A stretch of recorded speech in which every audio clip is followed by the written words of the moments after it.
Two young men obsessed with conspiracy theories kidnap the CEO of a major pharmaceutical company in an attempt to stop the end of the world. They are convinced that their captive is an agent of alien invaders planning to enslave all of humanity. The story begins at a beekeeping farm, where a beekeeper named Teddy and his autistic cousin Don discuss a conspiracy theory explaining why the bee population has been steadily dying off in recent years. Teddy is certain this is the work of massive megacorporations secretly run by real, literal aliens. A devoted conspiracy theorist, Teddy prepares to fight back. He keeps his body in peak condition through yoga and fitness training. He involves Don in these workouts as well, convinced that when a lunar eclipse occurs, aliens known as the Andromedans will use the natural phenomenon as cover to park their mothership near Earth. Their secret agents, Teddy believes, are already walking among humans, preparing the ground for a full-scale invasion. At the same time, in a completely different world, Michelle, the head of a powerful pharmaceutical corporation, is also preparing her body, but for a long, productive, and happy life. Every morning, she undergoes numerous procedures designed to preserve youthful beauty within her inevitably aging body. To maintain her tone, Michelle practices martial arts with a personal trainer who carefully lets her win. When Michelle heads to work at the company's plant, Teddy and Don go shopping, purchasing everything they need to carry out their plan to save the planet from alien invaders. That evening, Teddy convinces Don that total concentration is essential for the success of the operation. He asks his cousin to undergo chemical castration so sexual instincts won't drain his strength. Teddy has already done it himself. Don hesitates out of decency, but eventually agrees to the injection, which causes irreversible changes to his body. Meanwhile, Michelle, a successful businesswoman, records a video message praising her company as a shining beacon of progress, inclusivity, and tolerance.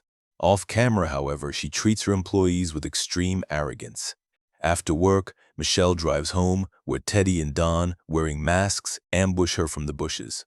They attempt to grab her from the car, but thanks to her physical training, Michelle breaks free. She tries to reach the house, but Teddy pursues her, forcing her into a struggle among the shrubs.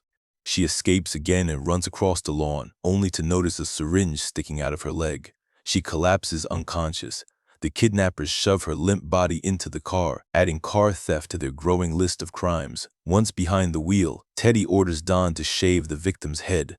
According to him, Andromedans use hair to communicate with the mothership and with each other. That same evening, the brothers dispose of the shaved hair, masks, and other evidence by burning everything in a bonfire. Bound hand and foot, Michelle is placed in the basement of Teddy's house. Her face is smeared with antihistamine cream, another substance Teddy believes blocks alien signals. He explains to Don that aliens can be identified by specific features, thin ankles and fingers, ears, and facial structure. Before Michelle regains consciousness, the kidnappers put on ceremonial costumes to present themselves properly as a sign of respect. When Michelle wakes up, Teddy introduces himself as the leader of the resistance against the alien intervention. He explains his theory, according to which she belongs to a hostile alien species. Michelle denies the accusation, stating that she is an important business executive who will be searched for and soon found. To avoid complications, she proposes negotiating immediately and going their separate ways. Her words make them laugh. Teddy doesn't believe a single word. He insists that the captive must arrange an audience with the Andromedan Emperor aboard his ship so they can negotiate a compromise that would spare humanity from enslavement. The kidnappers give Michelle a voice recorder so she can record a message to her kind, then leave her alone. Watching her through a surveillance camera, the brothers have dinner. Teddy explains that the aliens are poisoning bees with pesticides and that this is only the beginning. That night, Teddy dreams of surreal flashbacks involving his sick mother. In the morning, Teddy rides his bicycle to work. On the way, he's stopped by a police officer, Casey, an old acquaintance who once babysat him years ago. Casey invites Teddy over sometime, but Teddy politely declines, showing no desire to continue the relationship. During lunch at the warehouse, Teddy watches a news report about the disappearance of the pharmaceutical company's CEO. That evening, after checking the apiary, Teddy goes down to the basement to continue the conversation with Michelle. Although she recorded the message requesting a meeting with the Emperor exactly as instructed, Teddy is still dissatisfied. He claims it isn't even her native language. Michelle continues to insist she isn't an alien, which only angers Teddy further. He threatens her with a chair, smashing it and frightening Dawn. When Michelle calls him a sick man, Teddy strikes her. Later, Teddy again shows Dawn footage of the Andromedans arriving from another star system aboard their black, ornate spacecraft, a vessel aptly named Flugigheim. Meanwhile, Michelle tries to escape, testing the strength of her chain and the bolted rings. Returning to the basement armed with a shotgun, the kidnappers decide, like Vladimir Ilyich, to take a different path. They attach electrodes to Michelle, hoping electric shocks will make her more cooperative. To drown out her inarticulate screams, they turn the music up louder. Teddy methodically increases the voltage, monitoring the vital signs of the experimental alien. When her screams overpower the music, Don tries to stop his brother, but Teddy refuses. Only when the power goes out does Don pull the plug, cutting electricity to the homemade electric chair. Stunned, Teddy realizes that aliens usually don't survive such voltage. He apologizes to Michelle, not because he believes she's human, but because he concludes she must be a high-ranking member of the alien imperial family. That would explain her endurance. Wiping blood from her face, Teddy invites the crowned alien to dinner. That night, he recalls his first encounter with Michelle. His sick mother had been enrolled in an experimental treatment using a new drug developed by Michelle's company. After the treatment, the woman's condition worsened, and she fell into a coma. The next day, while Teddy is at work, Michelle, under Dawn's supervision, takes a bath in preparation for dinner. She is seated on a specially secured chair, one leg strapped to prevent escape before dessert. The forcedly peaceful dinner conversation turns to bees, a beloved yet painful topic for Teddy. Knowing his beliefs, Michelle says that in reality, no one truly knows what's happening. Queen bees simply abandon their hives, dooming entire colonies. In her view, conspiracy theorists like Teddy want simple explanations and clear villains, such as secret corporate plots, but reality is far more complex. When Teddy again accuses her of killing bees and calls her an alien, Michelle suddenly remembers seeing him when his mother was signed up for experimental treatment. After it, the woman worsened and slipped into a coma. Michelle explains that such outcomes are common in experimental therapies, slowly pushing Teddy toward a breakdown. She even offers to help them, comparing the brothers to mentally ill patients. Finally, Teddy lunges across the table and attacks her. He chokes Michelle, but she stabs his hand with a fork. Breaking free from the fallen chair, she tries to escape, but Teddy catches her. Displaying remarkable agility, Michelle closes guard, sweeps, and ends up in full mount. Only a calming blow to the face with a rifle stock subdues her. At that moment, a police car arrives at the house.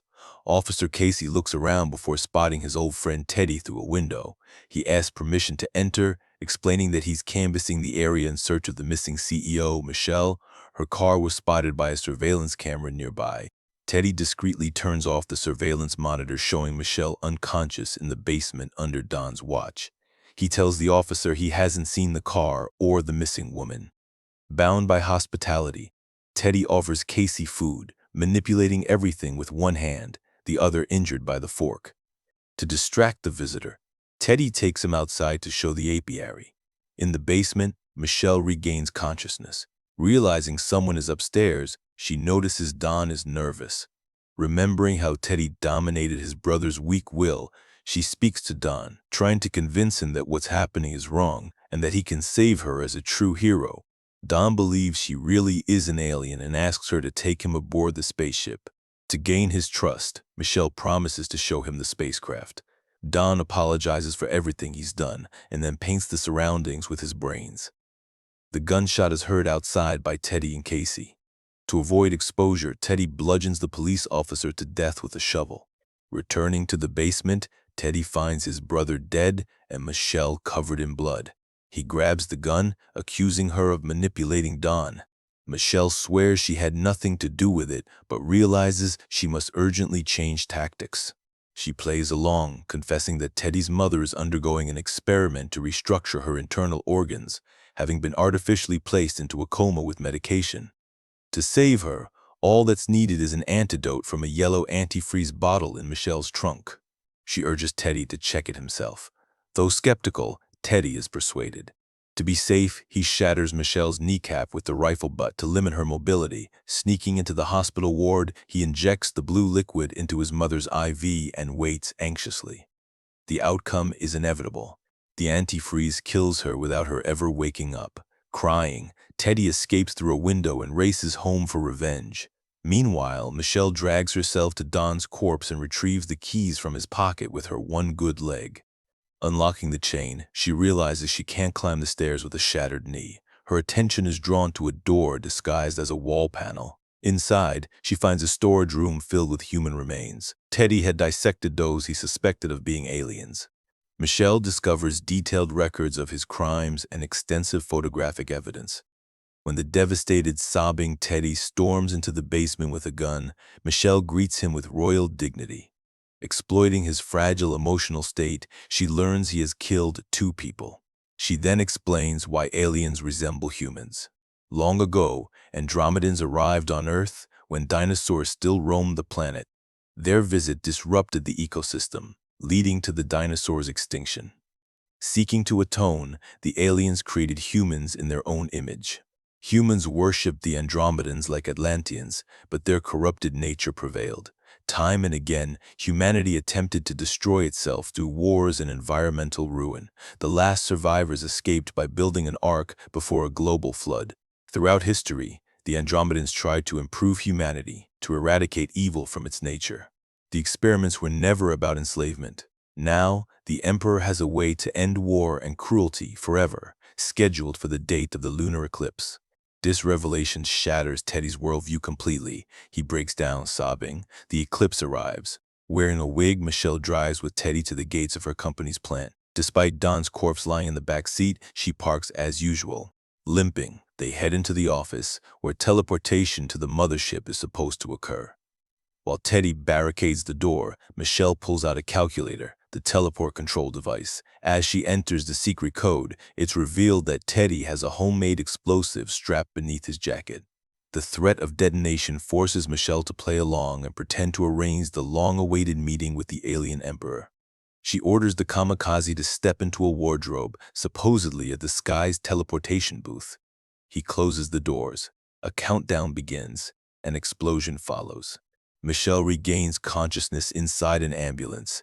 Emergency services swarm the factory ruins. She suddenly breaks free from the medics and runs back to the site on foot. Avoiding police, she sneaks inside, heading straight to her office. Michelle retrieves the calculator and locks herself inside the twisted wardrobe, now painted blood red with Teddy's remains. In the next moment, she emerges onto the Andromedan mothership. The teleport worked. In space, it's revealed that Michelle is indeed a member of the imperial family. She reports everything, including the loss of her hair used for communication. The council concludes that the human experiment has failed. As the Andromedans leave the council chamber, Michelle leans over a flat model of Earth covered by a soap bubble-like atmosphere. With a sorrowful expression, she pierces the sea and a mine. On the planet below, all humans instantly collapse dead. Wherever they are, on beaches, in schools, museums, roads, everywhere, only animals survive. Dogs, cats, and even bees. This is how the film ends.